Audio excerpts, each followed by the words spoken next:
অন্তর্বর্তীকালীন রাঙামাটি পার্বত্য জেলা পরিষদে হত্যা মামলার পলাতক আসামি ও আওয়ামীপন্থী সদস্যদের নিয়োগ বাতিলপূর্বক কাউখালী, বরকোল, জুরাছড়ি ও রাজস্থলী উপজেলার স্থানীয় প্রতিনিধি নিয়োগের দাবিতে মানববন্ধন করেছে বৈষম্য বিরোধী নাগরিক সমাজ রাঙামাটি।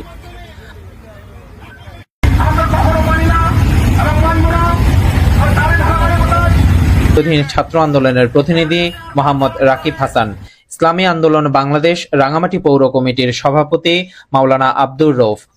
বৈষম্য বিরোধী ছাত্র আন্দোলনের মাধ্যমে সেই স্বাধীনতাটাকে আজকে অনেকেই চক্রান্ত করে নষ্ট করতে চায়, নস্যাৎ করতে চায়।